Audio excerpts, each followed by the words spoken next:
38. Radar like lightning. Friday morning, Chris was on a computer at the Funston Library. First, he checked his fake Gmail, and there was a reply from the Oklahoma City Fitness Convention person saying yes, other fitness operators from Idaho would be attending, but they weren't allowed to say who. Chris thought, for Christ's sakes, it's not like they're giving out classified information. So, though he had to admit they sort of might be. There was an updated version of the Demirko story in the online chronicle. Grigoriev Petrovikov, body ID'd at Ocean Beach, coached Bay Area youth sports, by J. Swainstone. April 9, 2017, a body found floating in the surf below the Cliff House Wednesday night has been identified as a popular South Bay tennis instructor. Grigoriev Petrovikov of Santa Clara ran an afternoon junior tennis program at Stevenson Park in San Jose. He also reportedly gave martial arts instruction. Petrovikov was known to his tennis students as Demirko Krakoivka, and authorities confirmed the individuals are the same. Demirko was a terrific instructor and an all-around nice guy, said Anthony Chilton, who said Petrovikov coached both of his sons in the San Jose program. My oldest, Bruno, no way he'd be playing D1 right now if it weren't for Demirko. Another parent, speaking on condition of anonymity, characterized Petrovikov as somewhat mysterious, but a dedicated coach who was tough but fair. Petrovikov reportedly emigrated to the U.S. from Eastern Europe in the late 1990s. His body was spotted in the water by diners at about 7:30 p.m. Wednesday. He was unclothed except for a pair of underwear briefs. According to SFPD, there were no obvious signs of trauma, but a coroner's report is pending. U.S. Park Police officers are also investigating how Petrovikov ended up in the water, according to Jason Livingsbean, a spokesman for the Golden Gate National Recreation Area. Whew, boy. It seemed benign enough so far. Meyerhofer, of course, was the wild card, but Chris couldn't see the guy stepping forward, unless he was missing something obvious, which could easily be the case in all these engagements. So at the end of the day, what was the point of overthinking any of it? He looked up Thad's Idaho Club and wrote down the phone number and changed $5 for quarters at the front desk, though he felt the librarian shooting daggers at him. The only dependable payphone he could think of was the outside one at the Golden Gate Park tennis courts again, so he drove there and called Thad. The receptionist said he was away from his desk and would be returning in 20 minutes. Chris wandered into the clubhouse, and the attractive Asian woman tennis pro was in her little shop area stringing a racket. Hello again, Chris said. I see you keep busy, on and off the court. You have to, she said. Fortunately, in spite of all the new racket technology, the frames still need to be strung by hand. People break a lot of strings, though? They shouldn't, she said, if they go heavy synthetic. But a lot of the players insist on using light gauge since it gives you a bit more feel. Some of them need a restring job every week. Does it make a difference in their game, Chris said. It doesn't, and I tell them that, but they go thin anyway. They watch the players on TV changing rackets all the time, and they think that's them. Well, good for business then, Chris said. You ever go out with your clients? She looked up from the machine with the relaxed manner, Chris was thinking, of someone who got hit on frequently and was comfortable dealing with it. She gave him a little smile. At times. Normally it helps if they've taken a series of lessons. Chris said, Well, I might be coming out of retirement and signing up for a few of those. You never know. She handed him her card, Jenna C. Lee, USPTA Level 1 Pro, and went back to her stringing. She said, "That other time you were curious about the discount lessons." "Nah, those don't make sense," he said. "Speaking of that," she said, "I had the police here yesterday. You might have seen someone drowned out at the beach. He taught here sometimes, one of the unofficial ones." "What did the police ask you?" Chris said. "It was pretty random. If I knew anything about him beyond tennis, if he had any unusual friends, students, and so forth, and did he seem mentally stable?" "A detective? Or uniform or what?" Chris said. "Yes, a detective and a uniformed officer." "What'd you tell them?" "I told them he was an asshole." Chris could have kissed her. "Oh, he was?" "Sorry if I'm sounding unsympathetic," she said, "but when you fool with someone's livelihood, that's unacceptable. Do you remember that song in the schoolyard, How Cheaters Never Prosper?" "Yeah," Chris said, "and I don't want to ask you, but you grew up in the city? Go to public school?" "Seattle, mostly. We moved here when I was 16. How about you?" "What I'm thinking is," Chris said, "those lessons. They may not happen for a while, but I'm good for them." Janet said, "That's normally a bunch of BS, but something tells me you will be." Chris went back outside to the payphone and tried that again. This time, he picked up himself. Chris said, "Hey, Bill Crawford calling. We've come up with a potential energy saver for gyms. Love to show it to you in person. Will you be in Oklahoma City?" "What is it exactly?" Thad said. "A piece of software," Chris said. "Little hardware to it as well. It factors in everything 24/7. You'll see a reduction in your bills, guaranteed." "How much is it?" Thad said. $299. "What's the name of your outfit?" Thad said. "Light Gauge Strings. Love to talk to you more in Oklahoma." "I'm not doing that one anymore," Thad said. "Last year was a waste of time." "I see," Chris said. "I'll be in New York, though. You want to introduce yourself? You have a table?" "Yeah," Chris said. "You're talking about the upcoming New York or the later one?" "Upcoming," Thad said. "The Javits." "Good," Chris said. "Okay, that's the one. I'll keep an eye out for you." Thad hung up.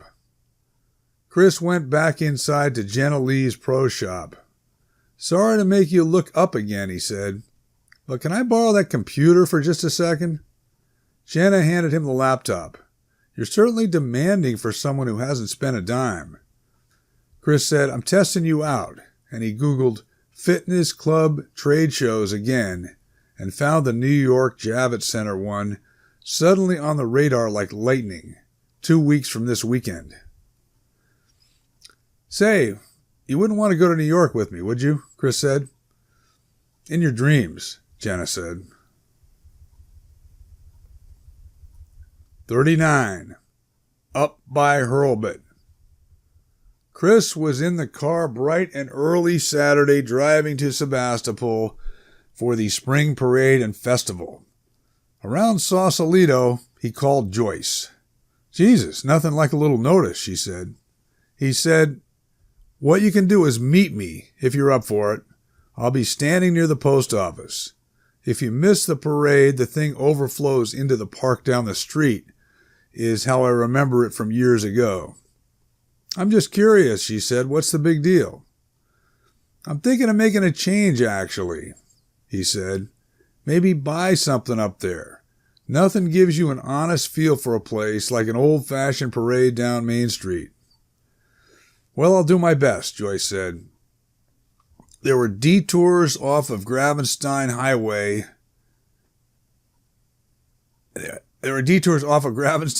In front of the parade route, and he had to park a mile away, but it was a perfect day for a walk.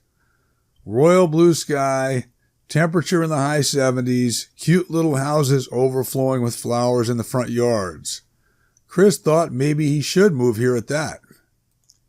The parade kicked off with the local war veterans, followed by the high school band, all the student musicians wearing fedoras and sunglasses, which Chris thought looked ridiculous. Next was a chain of open convertibles, the dignitaries sitting up high with their feet on the back seats. The pricked Smith was third, he and his wife, and they were waving and throwing candy that kids were scrambling to collect. On the side of the car, it said, "The Rotary Club thanks Jerry and Annette Smith." There was a heavy-set woman standing next to Chris with a 2013 Apple Blossom Festival t-shirt on. Chris said, "What did that guy do that they're thanking him for?" The woman said, "This Jerry Smith. He helped save the pool when the finances were kaput.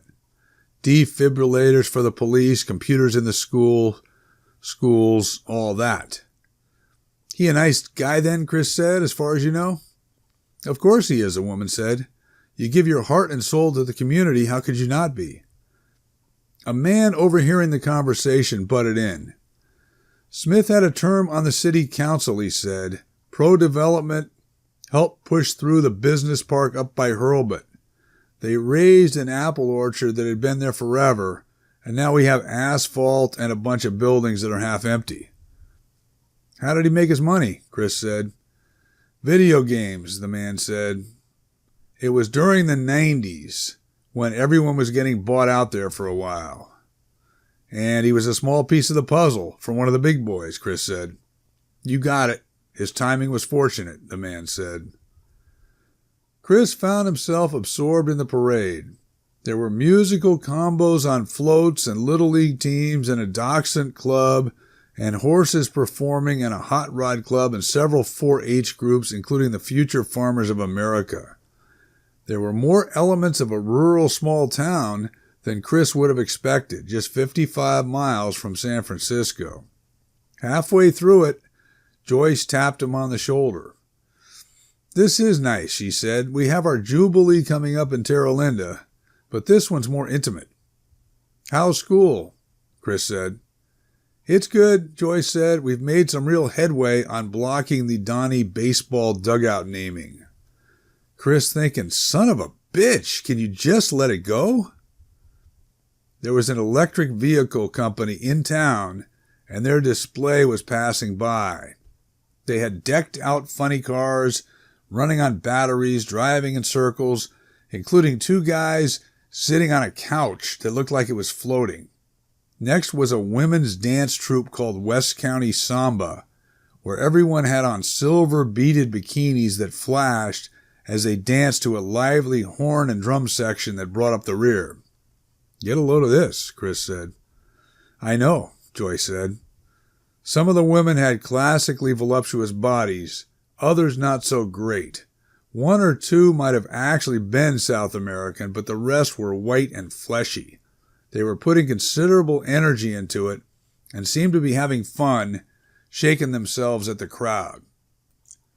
Chris said, "I'm seeing a combination of salsa and belly dancing here. Not bad, actually." Joyce grabbed his shoulder and whispered in his ear, "It makes me horny." Chris looked at her and shook his head, but he had to admit he was feeling it himself. The parade ended and they walked over to Ives Park where the festival was getting started. There were games and bands and wine tasting and food, and around the perimeter there were canopied booths. One of them was for the Rotary Club, and Smith was sitting in back, gnawing on a barbecued turkey leg that Sebastopol was apparently known for. He was easy to spot. Big guy, about 6'3", thick red hair, freckles. To be 100% sure he had the right Jerry Smith, he would have to match the photo he got from the Pioneer High School yearbook with the original IJ article on the crash. But meanwhile, what could it hurt to say hello? Joyce was absorbed in a quilting demonstration a few booths away. Chris walked into the Rotary Club booth and said to Smith, "I just wanted to tell you how much I appreciate what you all are doing." Smith finished chewing, swallowed, and wiped his lips. "Thank you for that," he said. "We aim to please." "What's on tap?" Chris said. "Well," Smith said, "we'd like to resod the soccer field at Brookhaven and adjust the lighting angles if possible. Neighbors are complaining they shine in their living rooms." Chris said, "You can't win, can you? You do the right thing, there's always a wise guy has a problem with it." Ain't it so? I'm sorry, Chris said. What was your name again? Jerry Smith. Peter Mossman, Chris said, extending his hand. Smith's left eye twitched very slightly, but it was him. Smith switched his turkey leg into his left hand, wiped his right palm on a napkin, and shook hands with Chris, getting grease all over him. Anyhow, I'll let you go, Chris said. You guys have been appreciated for years in our family. I'm glad I finally said something. Enjoy the rest of your day. You too, Smith said. Chris found a bathroom and washed his hands thoroughly. He roamed around the rest of the festival and hooked back up with Joyce. He said, I appreciate the skill level, don't get me wrong, but if all the arts and crafts booths disappeared tomorrow, would we be any worse off? You mean as a society? Joyce said. Okay, yeah. That's a terrible thing to say, she said, and frankly, I'm surprised at you, Chris. How about if all the tall buildings in downtown San Francisco disappeared? That'd be fine. I've never understood it, what they could be needing to do in all those offices. The difference is, she said, the crafters are people expressing themselves. The buildings are corporations. Fine. I'm not saying get rid of any people. They still liking Bruce, by the way, far as you know, for the Donnie thing? I haven't had any communication with Bruce, she said, but I don't think so. It seems like a dead topic around town these days, except for the field part. They were back on Main Street in front of a taqueria that looked busy. I could eat, Chris said. I got stuck talking to some slob who was stuffing his face, and it made me hungry. Joyce said Mexican sounded great, but she wanted a real drink with it, which the taqueria didn't offer. So how about taking it out and going back to her place? Chris said, a couple Dos Equis doesn't do it for you? It's Saturday, she said. The new dude? Where's he fit in the picture exactly?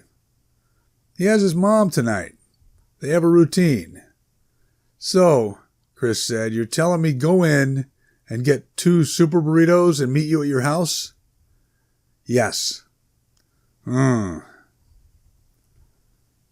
Joyce had a small Victorian on Uppelt Street on the west side of Terra Linda. Not something you could afford today on a teacher's salary, but she picked it up at the right time. An old boyfriend, Lou, pretty nice guy actually, had renovated it for her. One of the touches that Lou came up with was a low built-in bureau in Joyce's bedroom closet. He had used redwood to match the moldings throughout the house and finished it off with several coats of high-gloss lacquer. Right now, Joyce was sitting on the bureau facing Chris, whose pants were at his ankles and they were going to town. Joyce said, the atmosphere today, there was an intensity. Chris said, not at first so much, but I'm seeing your point. Joyce said, when I make love to someone else, you know what I think about, Chris? No. The time in your garage, against the car. Someone said, is that so? Chris froze and Joyce slid away from him and said, God damn it, Doug. What on earth are you doing here? Have you been screwing other people just lately or the whole time? Doug said. He asked it pleasantly enough, a guy about 30 with an earring, wearing a pullover sweater and a cowl hat. You know what? Joyce said. She'd put on a robe and had her hands on her hips, though she apparently didn't realize it was open down below. Anyone who puts his mother first, she said, has no say in what I do or don't choose to do. Do you understand that? Just a minute, Doug said. We've had an understanding all along, I thought. Well, you can take your understanding and shove it, Joyce said. Give me the key. When Doug had driven away, Joyce said, don't even go there, Chris. About the coast not being clear and all, he said. Yes, I'm really sorry. Forget that. The main thing, I'm glad he wasn't some psychopath about to pull a gun. No, he's a whole different animal than Bruce, if that's what you're concerned with. Anyhow, do you want to eat? I'm thinking not yet, Chris said. Joyce said, what I wanted to add to the garage part, it turns me on that we were keeping someone waiting upstairs. You've touched on that before, Chris said. Even so, Joyce said, we were rudely interrupted before I could complete my thought. 40. Second martini. He drove home Sunday morning and went for a run. Today he went the opposite way, through Fort Mason, along Bay Street to the Embarcadero, past the piers to the Bay Bridge and down to AT&T Park at China Basin, where the Giants play baseball. It felt like 4 or 5 miles, and he turned around and started back. When he was growing up, you rarely went south of Market Street, but now the area was alive with condos and restaurants and vintage streetcars and specialty shops, and Chris didn't feel connected to any of it. He picked up some coffee and a Sunday New York Times and was showered and stretched out when the doorbell rang. He went downstairs and there was Brigida, fidgety, wanting to get inside. Chris sat her down at the kitchen table. You look beautiful as always, he said, but you're redder in the face and sweating a little. I parked at Cala Foods and walked, Brigida said. Jesus, on Geary? Chris, I'm very worried. I haven't heard from Steve. And that man DeMurco who I told you about, who gave Steve lessons, he drowned. Did you know that? I did hear that, Chris said, and I'm sorry. I was at the courts and they were talking about it. Steve calls at least every other day, without fail, wherever he is. The last time I spoke with him was Wednesday before he left for Denver.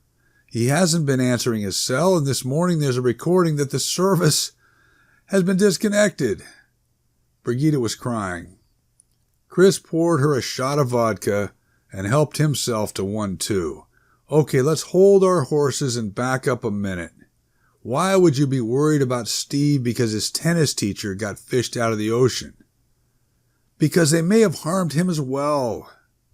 Who is they? Chris said. I have no idea. But as I believe I told you, I would not trust this man. There was a dark side to him, and God help Steve if he didn't see that. Chris refilled them. So you're saying they may have been in on some shady dealings together, which went south? That's my fear, yes. Chris said, I have to tell you, that sounds like a stretch. Of course, you know Steve better than I do. Or, she said, you don't think Steve could have killed that guy, Chris said? Or paid someone to do it? Is it possible, Chris? He took her hand. Well, nothing is certain except death, of course, and taxes. But my guess, you'll be hearing from Steve soon. I've never been this scared. That's why I walked here, in case someone were following me. Okay, your mind's starting to run away from you now. But here's the deal. My brother's in town, and I'm about to meet him for lunch. The neighborhood place. Can you join us? Brigida said, I'm afraid I'm without an appetite, but it is comforting to have someone share my concern. You'll like my brother, Chris said, hoping Floyd wouldn't be bringing anyone else. Floyd had grabbed the table at Weatherby's, and Chris made the introductions. Sunday brunch was going on, and there were strollers here and there and the babies in diapers. Chris said, it's like clockwork. When the kids are old enough to run around and cause trouble, boom, they move to Greenbrae or Orinda and kiss the city goodbye. So you have your finger on the pulse, do you? Brigida said. She was in the middle of a martini and had calmed down and was smiling for the first time. I'm glad you're getting to meet my kid brother, Chris said. He's got relationship issues too. Yeah, I should have stayed in Arizona, Floyd said. Chris said to Brigida, Floyd has these 2 women following him around. I was afraid they might show up today, actually. I worry they're choking the life out of him. Floyd didn't say anything. Well, you're certainly a handsome young man, Brigida said. I can understand it. She downed her martini and Chris called for refills. He had to admit Floyd did look good, all tan and fit. Chris said, "Brigida's been under some stress. We'll leave it there unless she wants to talk about it." "My husband is AWOL since Wednesday," she said to Floyd. "My worst nightmare is he's on the run from the authorities." "You're joking," Floyd said. "When Brigida presented the scenario to me, it sounded off the deep end," Chris said.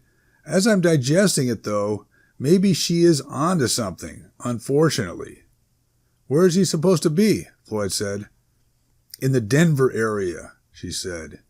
They have periodic satellite issues out there, if that's part of it," Floyd said. "I've had that problem a few times."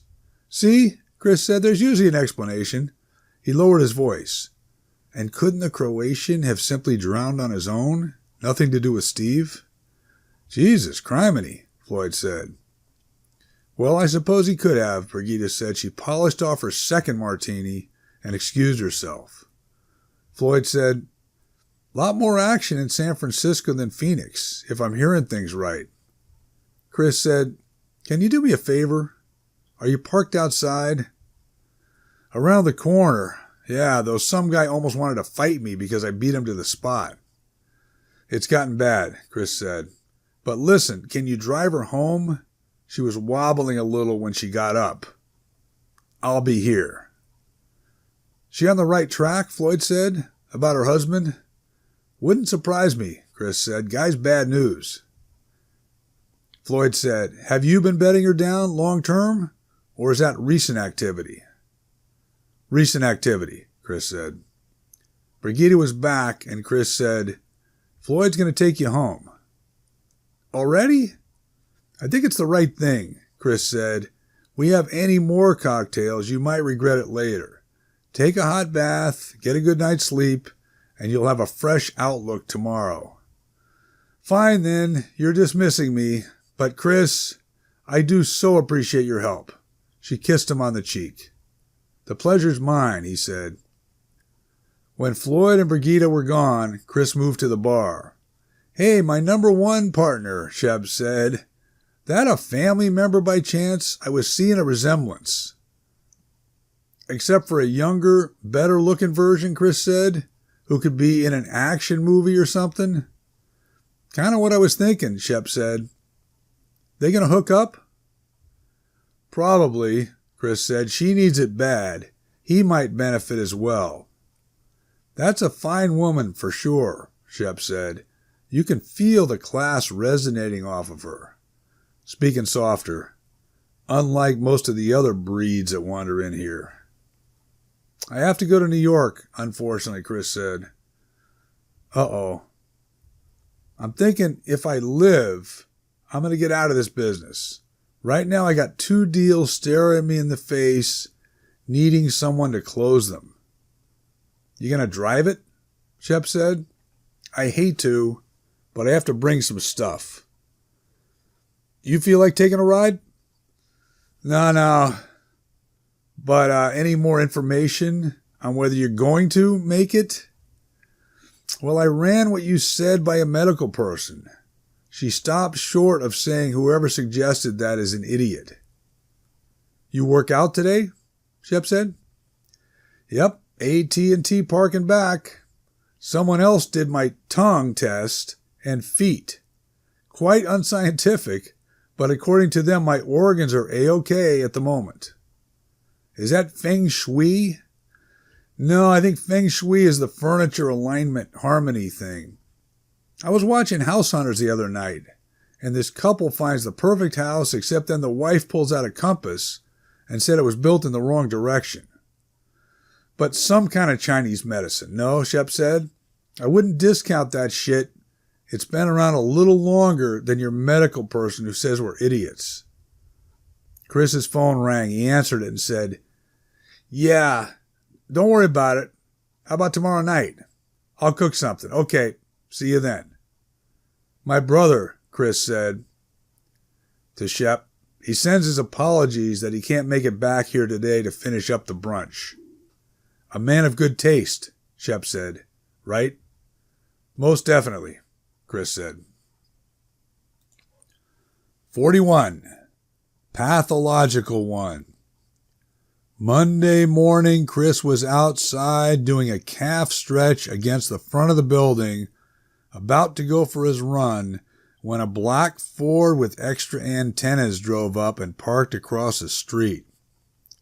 Chris assumed SFPD and felt everything go ice cold. But for better or worse, Detective Cousins got out. "Your name came up again," Cousins said, not shaking hands. Chris said, "It did? How well do you know Joyce McCann?" "I'm pretty sure I told you. Joyce is not capable of anything like that." "Wasn't my question." "Well, like I said," Chris said, "she's a good friend. We get together on and off." "You talk about various topics when you're banging her?" Okay, Chris said. "Well, yeah, the usual stuff that comes out spur of the moment, I guess." "What did you say about Donald Shellhorn when you were wedged into her closet Saturday?" "I don't remember saying anything about that kid." "How about her? What'd she say about him?" "Nothing," Chris said. "The only time his name came up was earlier in the day." "Where?" "Sebastopol." "Fuck you doing up there?" "I like it there. They had a festival." "Shellhorn came up how?" "They want to name the high school baseball dugout after him. Joyce is trying to stop that from happening. She said they're making progress." "And you said what?" Cousins said, "I told her to let it go, even though I agree it's wrong." Cousins took off his sunglasses and started flipping through a notebook. "This goddamn case," he said. "Yeah," Chris said. "Your friend McCann, she's got to pick not one, but two pricks." "Oh, I don't mean you, necessarily. Gilbright, the one that slugged you, and this Doug piece of horse shit. We're spending 100 hours trying to clear the two of them." "Wait a second," Chris said. "Doug just came in the picture recently, I thought." "No, she was doing them both at the same time. In theory, either of them could have whacked the kid, and neither one's got a great alibi. What do you think of this Doug?" "He seemed level-headed enough," Chris said, "considering the circumstances I met him in." "Yeah, well, you're contrasting him with the first a-hole. Did you know the guy lives with his mother?" Joyce said that. "The reason I'm here," Cousins said, "he called in yesterday and said someone Joyce referred to as Chris was talking about Shellhorn like he knew something." "Well, I wasn't," Chris said, "and I don't." "In fairness," Cousins said, "we've already established he's a lying piece of shit. Whether he's a homicidal liar or just a mama's boy pathological one, that's the problem." "I see. What are you doing? Exercising?" Cousins said. "Most mornings, yeah." "That help the plumbing and everything?" "I haven't thought of it that way, but it probably doesn't hurt." "Seeley, let me ask you something. If someone came to you cold and asked what happened to Donald Shellhorn, what would you say?" Chris said, "Wow. Well, I tell him my best guess is someone who despised Donnie, couldn't take it anymore, and might have gone off the deep end. Be hard to go too far away from that." Cousins said, "That's how we've been working it to this point. Now one of my partners is floating a theory it could have been random because it was a similar attack in Lake County. You think?" "I don't know," Chris said. "Common sense would say it wasn't random, other than maybe a random person who didn't like Donnie." "One other one," Cousins said. "A kid played ball with Shellhorn down in San Diego. Mexican-American kid. Shellhorn was a pitcher. This kid was one of the catchers until he dropped out of school. They found him 6 months ago in Ensenada, the victim of an execution." "Jesus," Chris said. "So could Donnie have been in the drug trade?" "I'm not seeing it. Liquor, yeah. cocksucker. Cousins said, "Okay. Well, I thank you for your time there, pal." "How's your father?" Chris said. "The fuck you have to bring that up for?" "Not good. I'm going over there now since I'm down here. It doesn't help that my lieutenant's kicking my ass every day on Shellhorn." "I apologize," Chris said. "Nah, it ain't your fault. Soon as I can, I'm going to take early retirement. And I'm out of this racket." Chris watched Detective Cousins drive off. The last thing he felt like doing now was running, but he decided he better go through with it in case Cousins circled back to check on him. He ran up and down the Divisadero Hills from Lombard to Broadway 3 times, a hard workout but a quicker than normal one. There was no sign of Cousins, and from Broadway, Chris had the expansive view of the bay and Marin and points north, all fresh air and freedom and possibilities. A higher-up version of the view, he was thinking, that Alcatraz inmates had years ago when the place was operating. He went home, had a couple shots of that vodka that he'd brought out for Brigida, and went on the Food Network website looking for recipes. He was mad at himself that he invited Floyd for dinner. After all, it was set up fine yesterday, only Floyd had to throw a monkey wrench in there at the end. But what could you do now? One food show Chris liked was the perky little woman with the Italian name who showed downward cleavage as she cooked, but her recipes were a little too perfect. There was a heavier set woman out in the Hamptons with a nice delivery and practical style, but he was thinking baby back ribs tonight, and he settled on a recipe from one of the southern cooking shows where the atmosphere was more fun-loving and casual. He picked up 3 racks of ribs to be on the safe side, thinking you normally got short change when you ordered them in restaurants. He had a big wedding soup he liked to make, so he started that also, a thick kitchen sink concoction heavy with cumin that didn't go with the ribs but would keep him busy all afternoon and distract him a tiny bit from Cousins closing in. Could he have actually blurted out something about Donnie in the heat of the moment in that closet? Fuck. Floyd showed up on time at 6 and said the place was cozy the way he remembered it. "What you mean," Chris said, "is you wouldn't want to live here." "I like having a house," Floyd said. "On the other hand, you step out the door and everything's happening. I got zip." "Brigida get squared away?" Chris said. Floyd said, "Indeed. An extremely refined woman. She said you were responsible for liberating her." "I was picturing her cheerfully writing letters home to Denmark while my tennis partner was doing other things," Chris said. "You going to visit her again, or is that it?" "Visit her again," Floyd said. "I know what you mean," Chris said. "Allison's a sweet girl, but I can see how she'd lay a lot on you." "They're coming, by the way," Floyd said. "That was my fear. I bought extra." Floyd said, "So what else is cooking, so to speak?" "Well, I'm supposed to go to New York this week. Other than that, it's been pretty uneventful." "Hey, you can stay here if you want." "Yeah? Geez, I might take you up on that, actually." The doorbell rang and Allison and Monica stormed in, asking what smelled good and announcing they were hungry.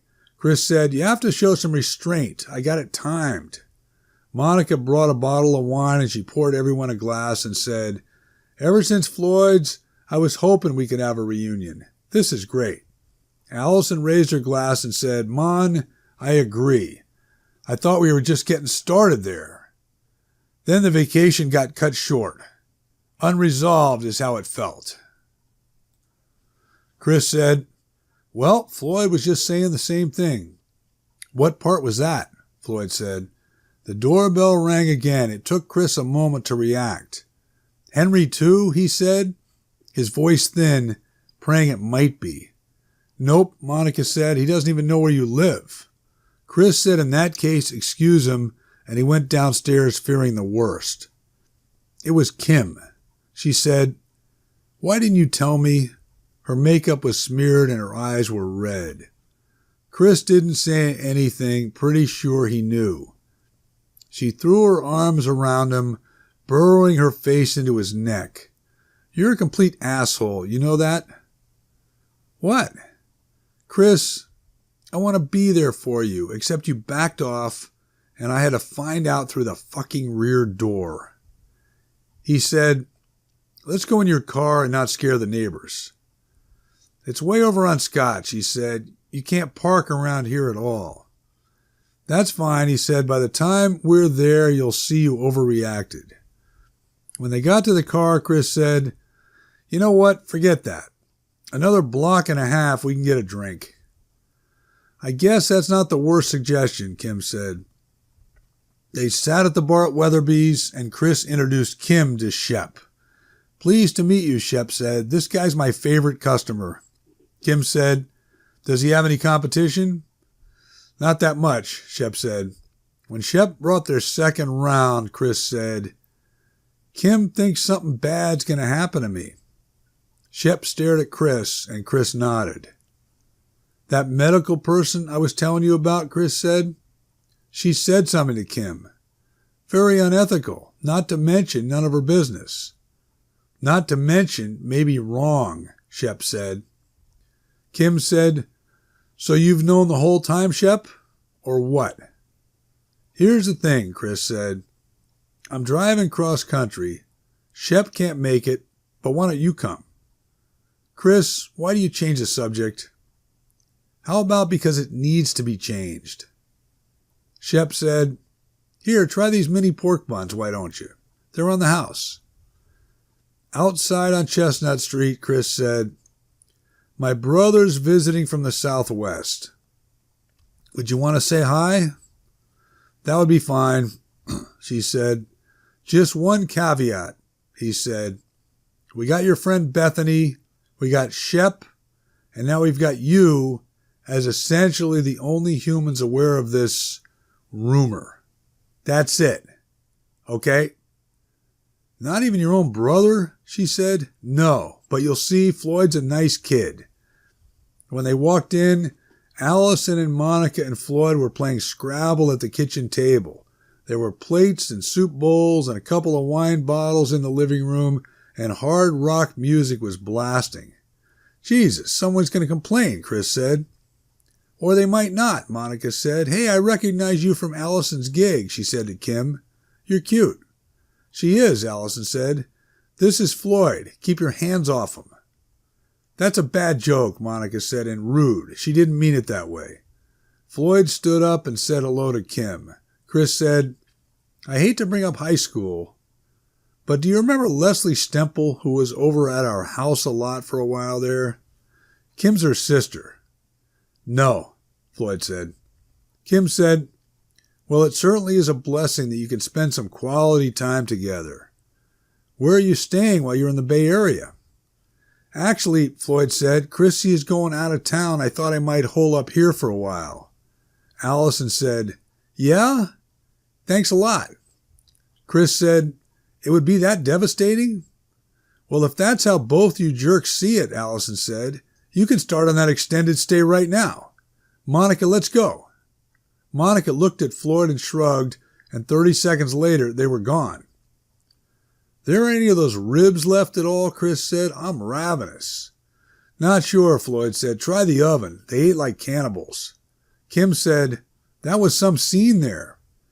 Geez, a little cold soup, nothing else, just bones, Chris said. Nah, that was no big deal.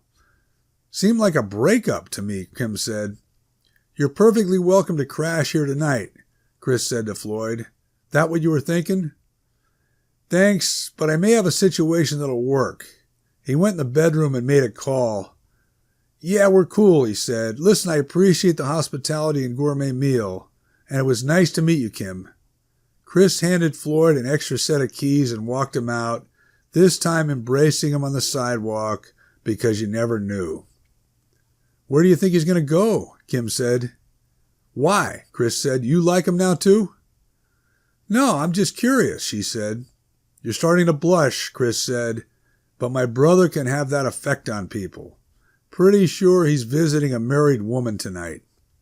Gosh, really? Has he ever been married or anything? I don't think so, though I can't rule it out entirely. We have long stretches with no contact. And you're not honest with each other on top of it, she said. The New York travel thing, he said. Wednesday morning I'm shooting for. Kim said, Chris, I don't think so. Why? If I die or something en route, then you just fly back. Now, why would you joke around like that? Probably what it is, I got enough worries day to day. There's no point looking too far ahead. Would you want to stay over? Gee, does that mean you're past the issue with my sister? Rear view mirror, Chris said. 42.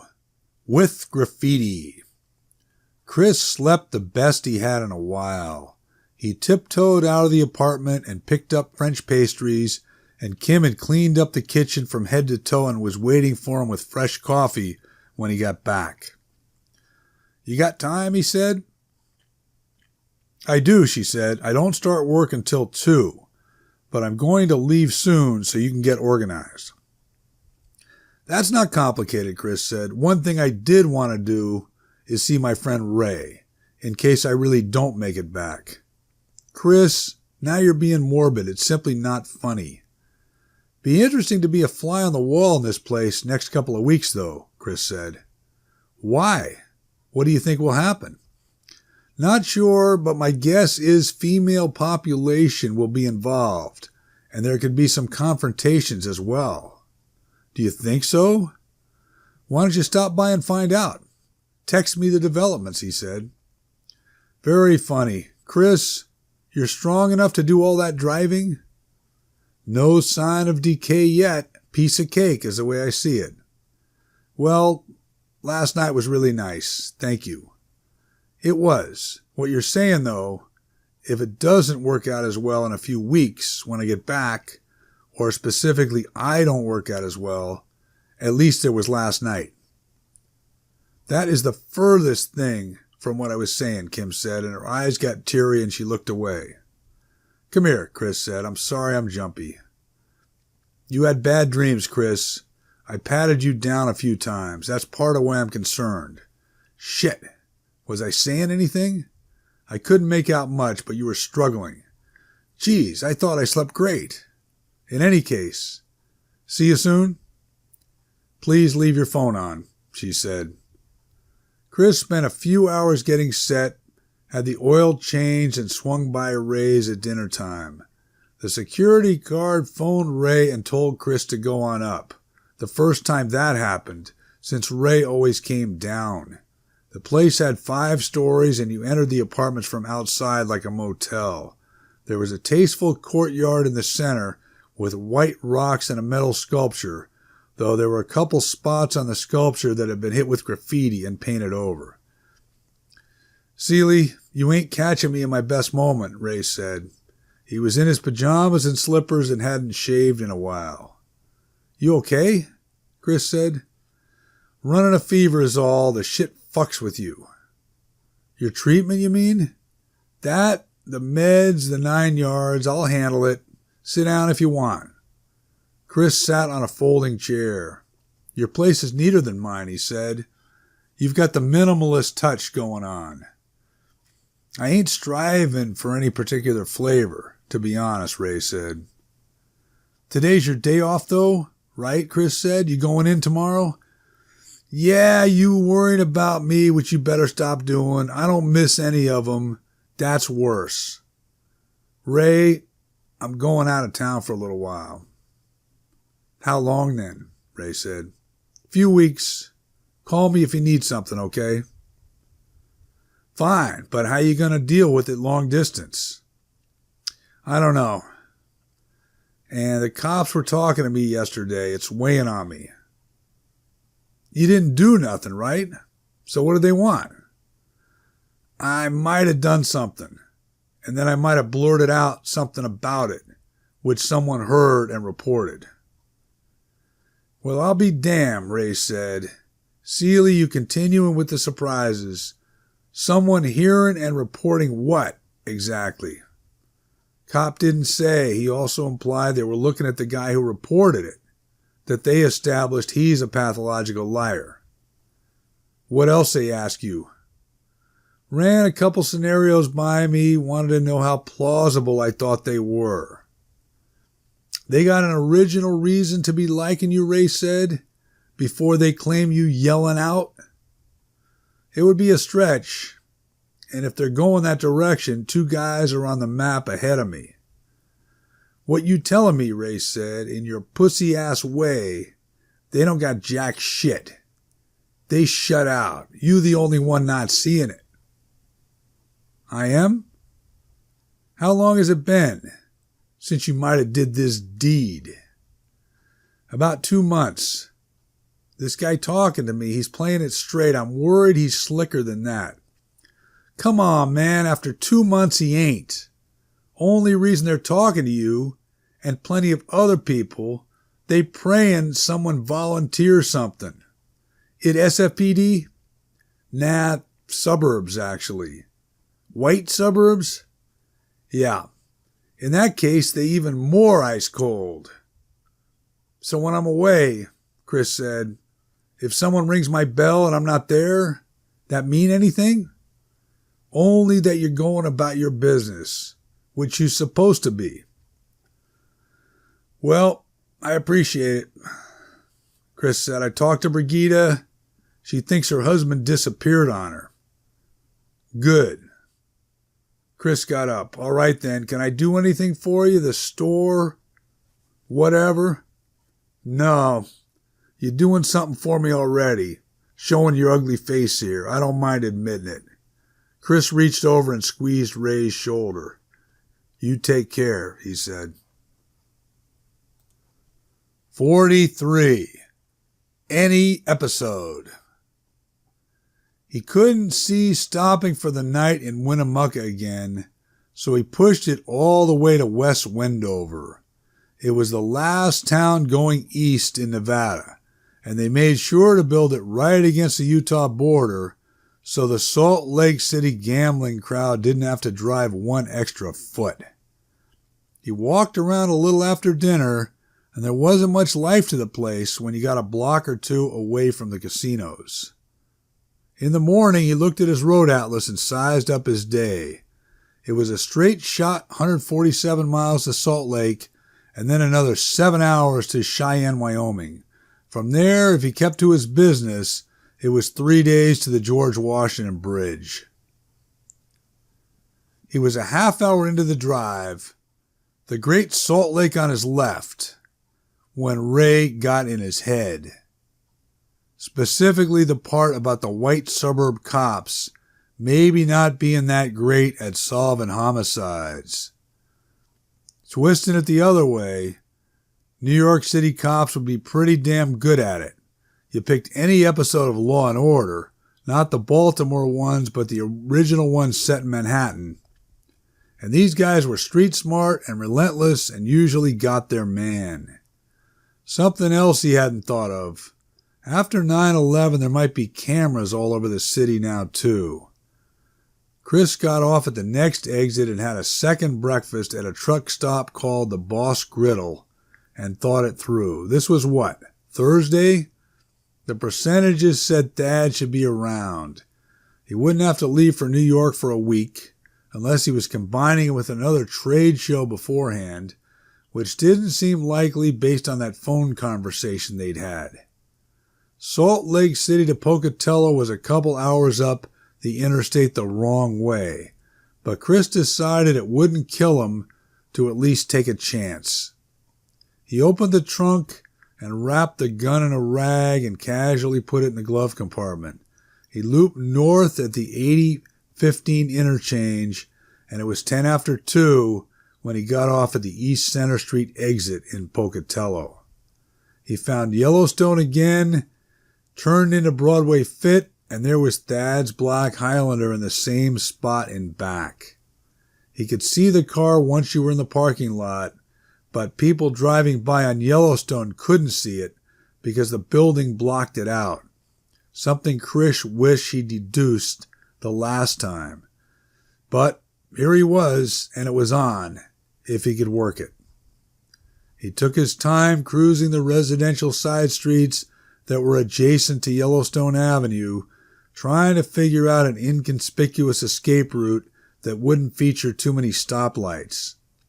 He settled on making the quick right onto Pine, another right on Pershing, a left on Maple, and a left on Randolph, which took you past Alameda Park and to the service road for I-15.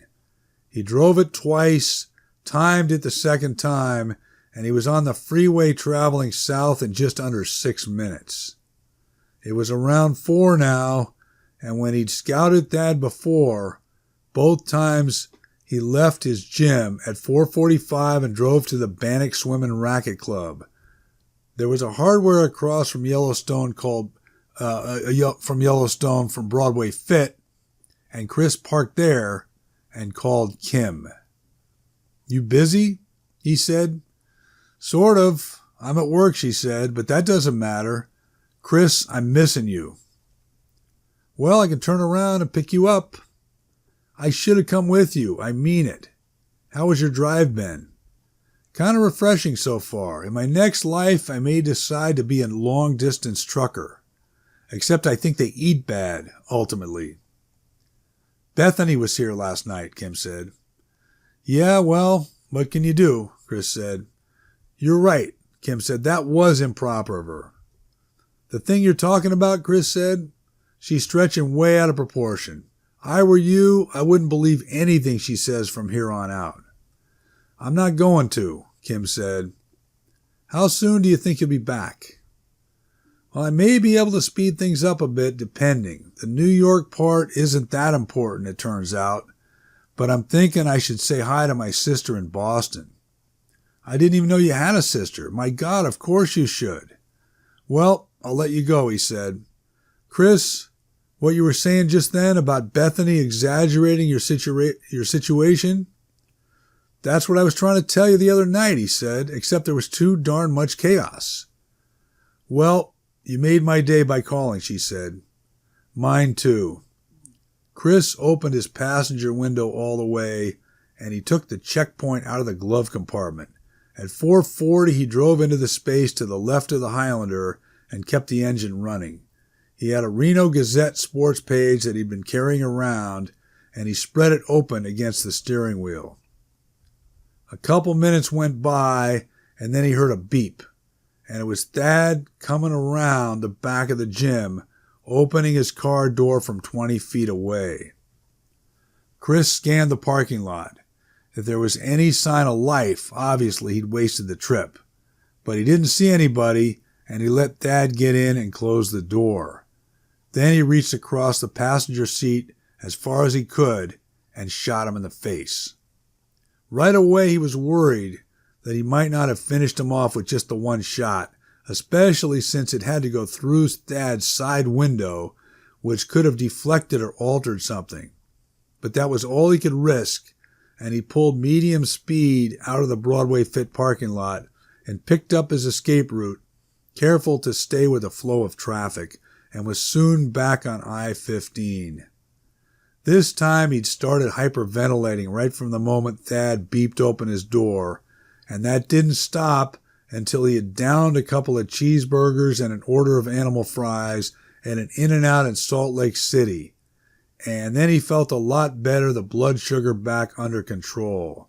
It was after 8, and it didn't seem necessary to go any further tonight. There were kids at In-N-Out wearing University of Utah hats and T-shirts, so Chris assumed the campus was close by, and maybe he'd have a look at it in the morning. He found a motel, pricier than you would have thought out here, but it had a nice outdoor jacuzzi, and he put his head back and let the jets massage the soles of his feet the way Allison had done it that night.